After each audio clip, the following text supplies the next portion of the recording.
Bismillahirrahmanirrahim. Assalamualaikum warahmatullahi wabarakatuh. Rabbi shrah li sadri wa yassir li amri wahlul 'uqdatam min lisani yafqahu qawli. Rabbi zidni ilma warzuqni fahman.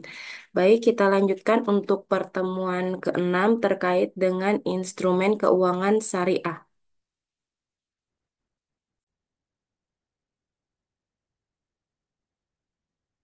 Pertemuan keenam ini kita akan melanjutkan dari akad-akad dalam keuangan Islam. Nanti dilanjutkan dengan perbankan Islam, selanjutnya yaitu lembaga keuangan non-bank. Baik, kalau sebelumnya kita sudah membahas terkait dengan konsep instrumen keuangan Islam, kemudian akad-akad dalam keuangan Islam, terkait dengan akad tijaroh, di mana di akad tijaroh adalah akad bisnis ya, akad komersial di dalam keuangan Islam. Ada mudoroba, musyarakah, murobaha, ijaroh, salam, dan istisna. Selanjutnya kita masuk ke dalam konsep akad tabaru. Akad tabaru itu adalah akad yang saling tolong menolong ya, yang didasarkan pada kebaikan tanpa tujuan komersial atau mendapatkan imbalan. Jadi di dalam konsep eh, keuangan Islam, akad tabaru ini digunakan biasanya di dalam asuransi syariah atau takaful ya. Ya, di mana semua peserta nanti memberikan kontribusi dana, kemudian dikumpulkan niatnya untuk saling membantu ketika ada peserta lain yang mengalami musibah. Jadi, kalau di dalam asuransi syariah itu kan ada dua komponen penting, ada dua dana, yaitu dana tabaru dan dana yang pengelola. Nah, kalau untuk dana tabaru itu menggunakan akad tabaru, ya. Jadi dana yang disumbangkan oleh para peserta untuk saling membantu, ya. Kemudian ada dana pengelola. Nah, di dana pengelola inilah nanti ada akad tijaroh, yaitu mudharabah, ya. Di mana dana yang dikelola nanti ini oleh perusahaan asuransi pasti akan ada bagi hasil, ya, atau upah sesuai kesepakatan. Namun hanya dari sisi pengolahnya aja. Jadi dari sisi si pesertanya enggak. Kemudian kita lihat di sini ada beberapa kata baru. Ada rahan, gadai, kemudian wadi'ah, titipan, wakalah perwakilan, kafalah penjaminan, hiwalah, pengalihan utang. Dan terakhir ada pinjaman kebajikan. Ya, jadi kita ke pertama tadi akad rahan. Akad rahan di sini adalah perjanjian menggadaikan barang atau harta dari satu pihak kepada pihak lain. Tujuannya untuk menjamin, untuk memberikan jaminan atas utang yang diterimanya. Nah, barang yang digadaikan itu berfungsi sebagai jaminan atas utang, ya. Barang jadi agunan lah istilahnya, ya. Di dalam bank syariah juga ada kan kalau misalnya kita melakukan pembiayaan ke bank konvensional maksud saya maaf, itu diminta jaminan. Nah, sama. Di dalam syariah itu dikenal dengan istilah akad rahan kalau untuk akadnya. Nah, prinsip dasarnya sebenarnya di sini adalah barang yang dijadikan jaminan tetap menjadi milik si pemberi jaminan, ya, tetapi dipegang oleh si penerima jaminan sebagai pengaman lah ketika hutang tidak bisa dilunasi oleh si pemberi jaminan atau si peminjam. Ya, jadi ketika si peminjam tidak dapat membayar hutangnya pada waktu yang disepakati, maka si pemberi apa namanya penerima jaminan tersebut atau si pemberi pinjaman tersebut berhak menjual barang tersebut untuk menutupi hutangnya. Ya, jadi eh, keunggulan sebenarnya dari akad ini adalah no riba, tidak ada bunga atau tambahan atas pinjaman. Kemudian jaminan keadilan ya. Jadi ada apa namanya? Ada simbiosis mutualisme lah di sini ya, di mana rahan itu dijadikan sebagai pengamannya. Ya, biasanya kalau untuk akad rahan ini diterapkan di lembaga-lembaga mikro, lembaga-lembaga keuangan syariah atau dalam produk pembiayaan mikro ya. Itu untuk membantu si peminjam memperoleh dana dengan mudah tanpa resiko eksploitasi bunga ya. Dan tentu saja nanti akan ada akad lain ya. Biasanya digabungkan dengan akad apa namanya mudorobah bisa mudorobah kemudian akad musyarakah bisa. Kemudian ada akad wadiah. Wadiah ya. Akad titipan dalam syariah ya. Akad wadiah adalah akad penitipan barang atau harga antara pihak yang mempunyai barang atau harta dengan pihak yang diberi kepercayaan untuk menjaga harta atau barang tersebut. Pihak penerima titipan tidak boleh menggunakan atau memanfaatkan barang titipan tanpa seizin pemiliknya. Ya, ini sebenarnya ada dua jenis akad wadiah itu. Ada wadiah ya, yad amanah, kemudian ada wadiah yad domanah. Yad amanah ini adalah titipan dengan amanah di mana si pihak penerima titipan itu hanya bertindak sebagai penjaga, tidak boleh menggunakan barang tersebut. Ya, jadi kalau ada kerusakan atau kehilangan tanpa kelalaian si penerima titipan itu tidak bertanggung jawab untuk kerusakan dan kehilangan tersebut. Ya, contohnya apa? Contohnya layanan penyimpanan barang atau harta di bank syariah. Itu ada yang disebut safe deposit box. Ya. Kemudian wadiah yadomanoh. Kalau wadiah yadomanoh itu adalah titipan dengan jaminan. Jadi tadi rahan ya, ada kaitannya dengan rahan tadi. Jadi eh, pihak yang menerima titipan itu diizinkan menggunakan barang titipan tersebut. Namun ia wajib mengembalikan barang atau nilai yang setara ketika diminta si pemilik tersebut. Ya. Dalam wadi ayadomano, penerima titipan bertanggung jawab penuh atas barang tersebut, termasuk ketika terjadi kerusakan atau kehilangan. Jadi, si penerima titipan ini diberikan kebebasan, ya, diberikan kebebasan untuk memanfaatkan titipannya. Contohnya seperti rekening giro ya di bank syariah. Jadi pemegang rekening yaitu si apa namanya? Pemegang rekening bisa menyimpan uangnya di bank dan bank dapat menggunakan dana tersebut untuk investasi. Namun ketika jatuh tempo itu harus dikembalikan sesuai dengan nilai si rekening si pemilik. Ya, itu contohnya. Kemudian ada akad wakalah. Akad wakalah di sini adalah perwakilan ya, memberi kuasa. Akad memberian kuasa dari satu pihak kepada pihak lain untuk melakukan suatu tindakan atau pekerjaan tertentu. Kalau dalam konteks perbankan, akad ini digunakan untuk memberi kuasa kepada bank untuk mewakili nasabah dalam satu pekerjaan atau tindakan. Jadi di sini intinya itu di mana ada seseorang si pemberi kuasa memberikan kuasa kepada si penerima kuasa atau wakil ya untuk melakukan tindakan. Ini sejalan dengan konsep agency ya dalam hukum barat di mana satu pihak bertindak atas nama pihak lain. Jadi jenisnya itu juga ada dua ini, wakalah mutlaqah sama wakalah muqayyadah.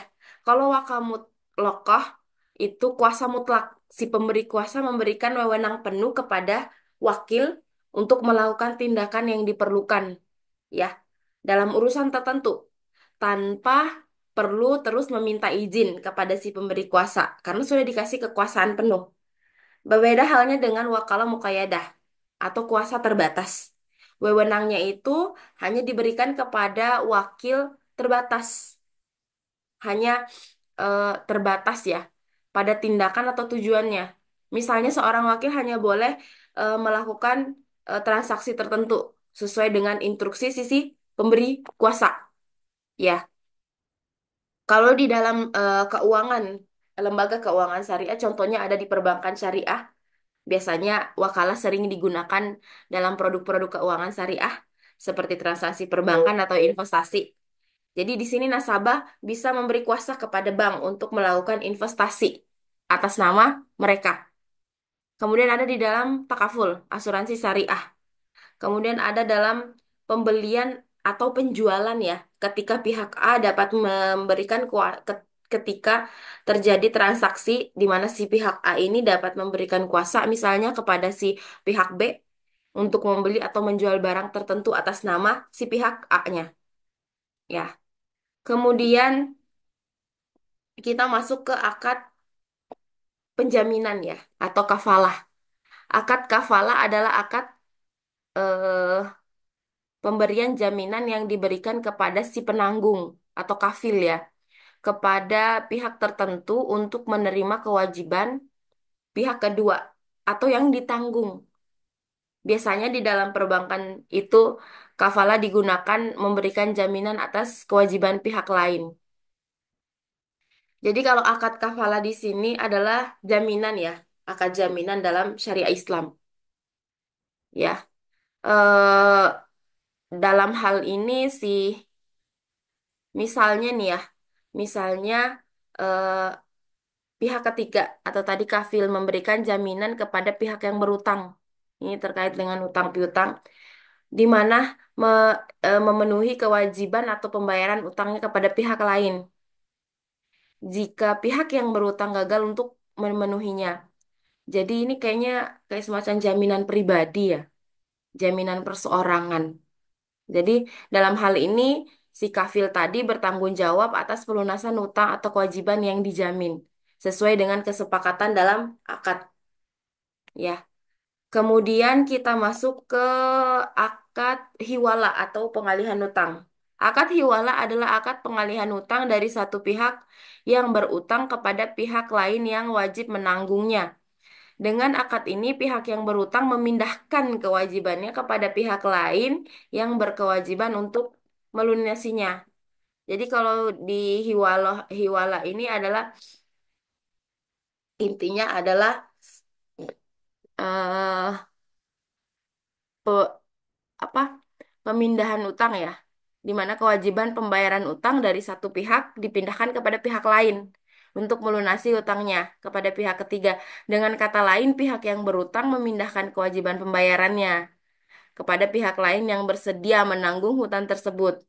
Hiwalah adalah cara yang diakui di dalam Islam untuk mengatasi situasi di mana seorang debitur tidak dapat langsung melunasi hutangnya sehingga membutuhkan pihak ketiga yang akan mengambil alih kewajiban tersebut. Ini mirip dengan konsep transfer of debt dalam sistem hukum modern ya, Bapak Ibu dan teman-teman semua. eh untuk contohnya misalnya ya, untuk contohnya di dalam bisnis itu misalnya si pengusaha nih, seorang pengusaha A memiliki utang kepada pengusaha B. Namun karena A juga memiliki piutang pada pengusaha C, sehingga memindahkan kewajiban kepada si untuk sehingga memindahkan kewajibannya dari eh, pengusaha B tersebut kepada si C. Jadi C yang bertanggung jawab untuk melunasi hutang si A kepada si B. Seperti itu ya. Kemudian kita masuk ke akad qard atau pinjaman kebajikan. Ini nggak asing ya kalau qard ini di dalam pembiayaan syariah. Akad qard adalah akad pinjaman dari satu pihak kepada pihak lain yang wajib dikembalikan dengan jumlah yang sama tanpa ada tambahan atau imbalan. Akad ini didasarkan pada prinsip tolong menolong dan bukan untuk tujuan komersial ya. Kalau akad qard ini apa namanya? Akad eh, ini lebih menekankan ya pada prinsip sosial ya dan tolong menolong. Karena di sini intinya itu adalah tidak ada penambahan jumlah pokok pinjaman, tidak ada ujro, tidak ada margin, tidak ada bagi hasil. Niatnya memang untuk tolong menolong, di mana si pemberi pinjaman membantu mereka yang membutuhkan dana dengan harapan hanya mendapat balasan di akhirat kelak. Bukankah ketika kita meringankan beban seseorang, maka Allah akan meringankan beban kita? Seperti itu, Bapak, Ibu, dan teman-teman semua. Kalau untuk contoh implementasi dari akad qard ini di banyak ya, lembaga keuangan syariah, kemudian di pinjaman darurat juga banyak ya, kemudian penutupan dan dalam asuransi syariah juga bisa. Sebenarnya kalau untuk akad baru itu ada udah ya akad sampai akad qard ya. Mungkin kalau misalnya ada tambahan boleh nanti kita diskusikan. Kita masuk ke dalam perbankan Islam ya. Di dalam perbankan Islam itu menawarkan alternatif sistem keuangan yang lebih adil, transparan, dan mengutamakan sektor real untuk pembiayaannya ya, dengan menghindari unsur-unsur yang di dalam yang dilarang dalam Islam. Kemudian meskipun masih terdapat tantangan, perbankan Islam terus berkembang dan diterima di dunia internasional. Meskipun sebenarnya banyak statement yang menyatakan bahwa perbankan Islam tidak seluruhnya murni syariah. Bukankah lebih baik kita memilih yang mungkin 75% syariah daripada yang sudah jelas-jelas non syariah dan terdapat unsur ribawi. Ya, kalau kita masih susah mendapatkan bank yang murni syariah, lebih baik yang 75% syariah daripada yang tidak sama sekali. Baik, kita masuk ke perbankan Islam. Ya, kita lihat landasan hukum dan prinsip utama perbankan Islam. Jelas untuk hukum perbankan Islam berlandaskan pada Al-Quran, hadis, dan hukum Islam syariah yang mengatur segala aspek kehidupan umat muslim termasuk dalam bidang ekonomi dan keuangan. Kita sudah paham ya, kalau misalnya sistem keuangan syariah itu adalah sistem perbankan syariah yang beroperasi sesuai dengan prinsip-prinsip hukum Islam. Jelas untuk karakteristiknya itu prinsip utamanya menghindari bunga. Ya, salah satu prinsip utama dalam perbankan Islam itu adalah larangan riba yang mendapatkan keuntungan dari bunga pinjaman. Ini dianggap sebagai bentuk eksploitasi sehingga dilarang. Kemudian menghindari riba atau ketidakpastian. Ini juga selalu ditekankan ya, untuk menghindari riba, menghindari goror atau ketidakpastian. Kemudian menghindari maisir, perjudian atau spekulasi, kemudian berinvestasi pada usaha yang halal, ya. Jadi perbankan Islam ini tidak boleh berinvestasi dalam bisnis yang haram atau dilarang dalam Islam, seperti alkohol, perjudian, atau produk-produk makanan yang non halal. Kemudian pembagian resiko dan keuntungan. Jadi ada prinsip di sini ya, prinsip keadilan dan kesetaraan, sehingga dalam eh, pembagian baik itu pembiayaan maupun simpanan itu menggunakan metode prinsip keadilan mudorobah bagi hasil ataupun bisa musyarakah dengan prinsip kemitraan. Jadi kedua metode tersebut mendorong partisipasi aktif dari pihak-pihak terlibat dalam proyek usaha. Kemudian ada pengawasan dan tata kelola yang membedakan dengan lembaga keuangan non-Islam ya. Itu perbankan Islam itu memiliki DPS atau Dewan Pengawas Syariah yang mengawasi kepatuhan bank apakah sesuai dengan prinsip-prinsip syariah dalam operasionalnya, sehingga terdapat regulasi dan tata kelola khusus untuk menjamin praktik perbankan syariah sesuai dengan hukum Islam. Baik, kalau untuk produk-produknya ya, ini produk dan layanan perbankan Islam. Itu kita sudah sama-sama pahami ya. Itu ada tabungan dan deposito syariah, kemudian pembiayaan syariah dan layanan jasa. Jadi perbankan syariah adalah sistem perbankan yang beroperasi sesuai dengan prinsip hukum Islam. Jadi fokus untuk menghindari riba dan pembiayaan berbasis bagi hasil jual beli dan sewa. Ya, jadi akadnya akad mudoroba atau musyarakah atau murobaha atau ijarah. Nah, kita lihat untuk di tabungan atau deposito syariah. Kalau untuk tabungan di deposito syariah itu ada akad eh, mudorobah atau ada akad wadiah atau titipan. Ya, kemudian kalau di pembiayaan syariah ada mudoroba, murobaha, musyarakah, ijaro, dan istisna. Kemudian kalau untuk layanan jasa itu ada transfer ya, transfer pembayaran, eh, layanan perbankan elektronik yang sesuai dengan syariah. Ya, jadi eh, selain itu juga ada layanan giro ya, giro syariah, kemudian layanan haji dan umroh ya. Sekarang haji dan umroh itu dialihkan ke perbankan syariah. Kemudian ada layanan zakat, infak, dan sedekah. Kalau Bapak Ibu di aplikasi itu ada kan ya. Kemudian juga bisa menerbitkan LC ya, Letter of Credit Syariah. Ada kafalah juga. Jadi lebih kompetitif lah sekarang untuk produk dan layanan perbankan Islam itu sekarang sudah berkembang pesat ya. Jadi mengikuti eh, kebutuhan masyarakat terkait dengan solusi keuangan yang sesuai dengan prinsip syariah. Meskipun masih belum bisa dibandingkan dengan eh, apa layanan dari konvensional karena kan kalau di syariah itu ketika ada inovasi atau produk baru harus disesuaikan apakah sesuai dengan prinsip syariah atau tidak. Jadi tidak serta-merta ya. Kita masuk ke lembaga keuangan non-Islam. Jadi non-Islam, lembaga keuangan Islam non-bank, maaf. Jadi perbankan Islam yang menawarkan alternatif eh, bukan lembaga keuangan perbankan lembaga keuangan Islam yang menawarkan alternatif sistem keuangan yang sama dengan perbankan Islam ini saya maaf belum sempat diedit. Yang pertama kita lihat perusahaan pembiayaan syariah ya. Jadi perusahaan pembiayaan syariah itu juga salah satu lembaga keuangan Islam non-bank yang menyediakan berbagai produk pembiayaan, leasing ya, leasing kalau di konven itu. Ini berperan dalam mendukung aktivitas keuangan sesuai dengan hukum syariah.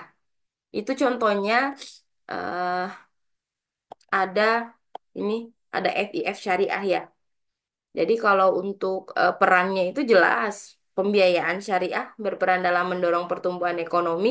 Kemudian untuk jenis pembiayaannya itu ada eh, yang ditawarkan itu ada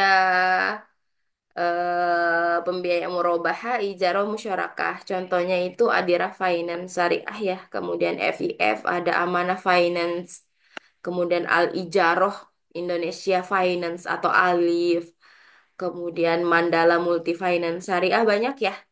Bapak, Ibu, dan teman-teman semua ada juga perusahaan pembiaya syariah internasional.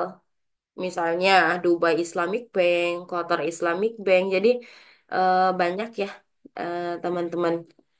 Kalau untuk produknya itu juga ada tadi disampaikan ya, ada proyek juga, ada investasi banyak. Jadi Kak, ini persis sama kayak leasing ya. Kemudian lembaga keuangan mikro syariah. Ah, pernah dengarkan Bapak Ibu, teman-teman semua, lembaga keuangan mikro syariah. Kalau lembaga keuangan mikro syariah yang kita tahu itu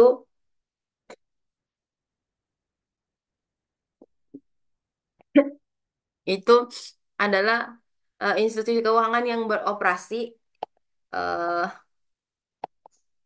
lembaga keuangan mikro syariah, lembaga keuangan yang memberikan layanan keuangan pada UMKM berbasis syariah. Tujuannya untuk mendorong pertumbuhan ekonomi, meningkatkan kesejahteraan masyarakat, dan membantu UMKM. Jadi in, eh, intinya itu adalah institusi keuangan yang berproduksi, yang beroperasi berdasarkan prinsip-prinsip syariah.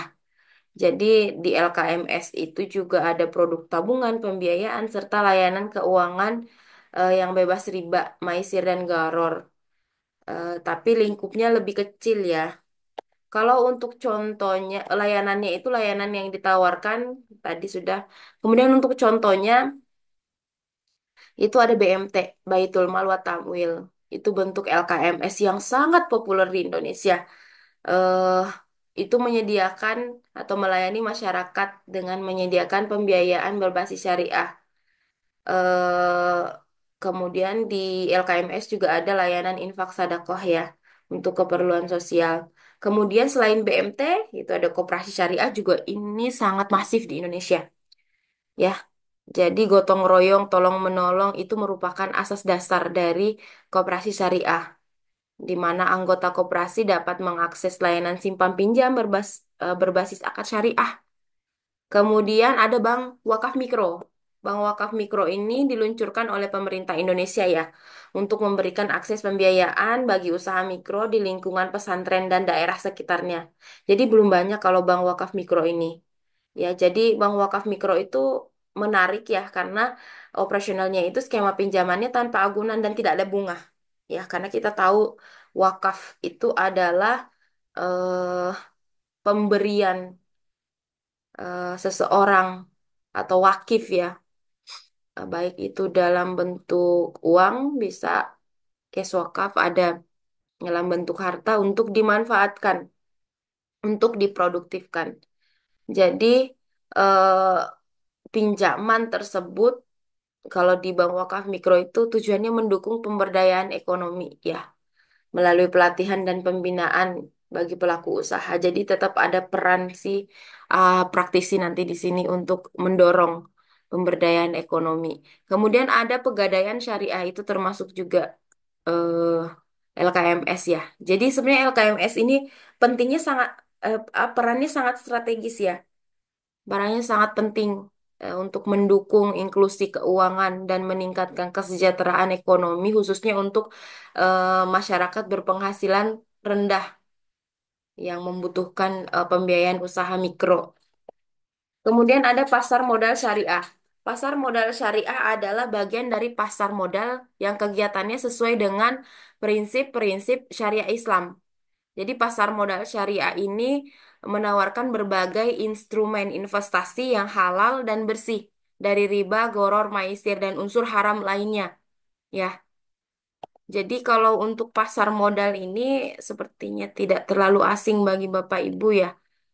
Jadi di dalam pasar modal itu eh, investor diberikan kesempatan untuk berinvestasi dan tetap mematuhi nilai-nilai Islam karena diawasi oleh DPS juga untuk memastikan kepatuhan syariahnya. Untuk komponen atau instrumen di pasar modal syariah itu ada saham syariah, suku, reksadana, kemudian ada eh, ETF syariah kalau tidak salah, Exchange Trade Fund syariah. Itu kemudian ada indeks syariah. Kalau untuk reksadana nanti kita bahas setelah ini ada. Kalau saham syariah itu saham perusahaan bisnis yang tidak melanggar prinsip syariah. Kemudian perusahaannya bergerak di sektor yang diperbolehkan seperti industri, manufaktur, telekomunikasi, energi, dan tidak berbisnis pada hal-hal yang diharamkan. Kemudian ada suku. Suku itu mirip obligasi ya. Suku itu adalah sebenarnya intinya obligasi syariah. Kalau di apa namanya di konven kan ada istilah obligasi. Namun kalau di suku itu tidak membayar bunga. Sebaliknya suku memberikan keuntungan melalui pembagian pendapatan yang dihasilkan dari aset yang didanai berdasarkan akad ijaroh atau musyarakah kerjasama ya. Kalau reksadana itu nanti itu intinya adalah eh, investor, dana investor yang dikumpulkan dan dikelola di manajer investasi. Kalau ETF syariah atau Exchange Trade Funds syariah itu reksadana yang diperdagangkan di bursa.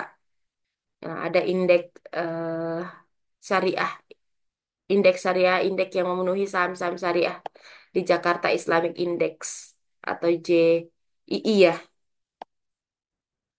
Kemudian kita masuk ke reksadana ya. Tadi investasi berbasis prinsip syariah. Jadi Reksadana syariah adalah wadah investasi kolektif yang dikelola secara profesional berdasarkan prinsip-prinsip syariah oleh si manajer investasi.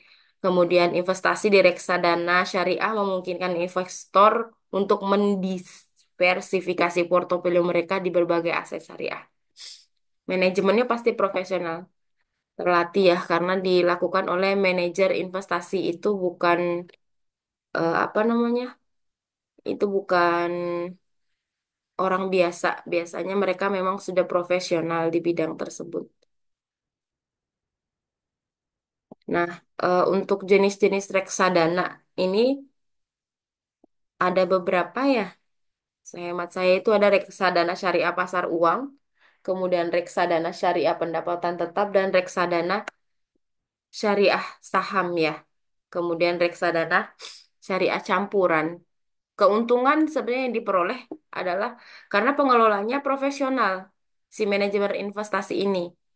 Sehingga tidak perlu diragukan lagi keahliannya ya, karena reksadana syariah terjangkau karena dapat diakses dengan modal kecil. Jadi boleh modal kecil sehingga dapat menarik investor pemula ya. Kemudian kita masuk ke asuransi syariah ini yang terakhir, teman-teman. Asuransi syariah di sini adalah sistem asuransi sesuai dengan prinsip syariah di mana peserta saling menanggung risiko secara bersama-sama. Asuransi syariah tidak mengandung unsur ribah, gosir, dan goror dan maisir ya. Ada beberapa jenis asuransi syariah, ada asuransi syariah kesehatan, jiwa syariah, asuransi umum syariah ya. Jadi dana yang dikelola di asuransi syariah itu membantu peserta dalam yang mengalami risiko tertentu. Jadi di sini prinsipnya adalah jelas tolong menolong, kemudian ada resiko ditanggung bersama, kemudian ada DPS-nya. Kemudian ini tidak selalunya ada itu istilah surplus underwriting. Ketika terdapat kelebihan dana dari hasil pengelola dan klaim lebih rendah dari perkiraan, nah surplus underwriting dapat dibagikan ke peserta sebagai bonus ya setelah dikurangi biaya operasional. Tapi ini tidak selalunya ada ya. Ini ada asuransi jiwa syariah, itu menyediakan perlindungan biaya kesehatan sesuai dengan prinsip syariah. Selain itu, dana asuransi juga dapat dimanfaatkan untuk investasi dan bentuk tabungan ya. Ini ada istilah unit link ya. Kemudian asuransi kesehatan syariah itu ada menanggung biaya perawatan medis dan kesehatan peserta berdasarkan kontribusi yang telah disepakati. Ya, kemudian ada eh,